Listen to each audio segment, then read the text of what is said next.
एका नदी किनारी जांभळाच्या झाडावर एक माकड राहत होता. त्या नदीत एक मगर सुद्धा राहत होता. हळूहळू माकड आणि मगरीची छान मैत्री झाली. माकड रोज झाडावरून गोड गोड जांभळ तोडून मगरीला खायला द्यायचं. एक दिवस मगर ती जांभळ घेऊन आपल्या बायकोकडे गेला आणि म्हणाला, हे माझ्या मित्राने दिलं आहे, बघ किती गोड आहेत. माझा माकड मित्र रोज मला असेच जांभळ खायला देतो. मगरीची बायको ही जांभळ चाकते आणि म्हणते, हे तर खूपच गोड आहे. विचार कर, तुझा तो मित्र रोज हे जांभळ खातो, म्हणजे त्याचं काळीज किती गोड असेल. मला त्या माकडाचं काळीज खायचं आहे, काहीही करून ते आण. दुसऱ्या दिवशी मगर माकडाकडे गेला आणि म्हणाला, अरे माकड भाई, तुझी वहिनी तुझी खूप आठवण काढते. काल रात्री मी तिला तुझ्याबद्दल सांगितलं. ती म्हणाली, इतका चांगला तुझा मित्र आहे, माझी सुद्धा भेट घालून दे. चल आज माझ्यासोबत ये, आजची पार्टी आपण पाण्यातच करू. भोळा माकड त्याच्या बोलण्यावर विश्वास ठेवतो आणि लगेच मगरीच्या पाठीवर उडी मारतो. तो म्हणतो, आजचं जेवण तर वहिनीच्या हातूनच करायचं. नदीच्या मध्ये पोहोचल्यानंतर मगर माकडाला म्हणतो, अरे माकड भाई, खरं सांगतो तुला, तुझी वहिनी तुझं काळीच खायचं म्हणते, म्हणूनच मी तुला घेऊन चाललो. माकड थोडा घाबरतो पण गोंधळत नाही. तो हसतो आणि म्हणतो, अरे एवढंच का? त्या आधीच सांगितलं असतं तर मी काळीच घेऊनच आलो असतो ना. चल परत झाडाजवळ जाऊ, काळीच तर झाडावरच राहिलं आहे. मगर त्याचं बोलणं खरं मानतो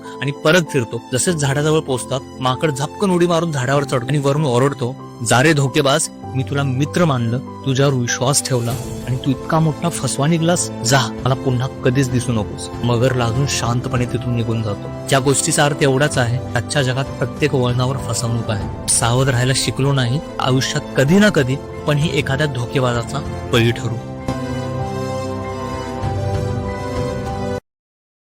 Download ShareChat.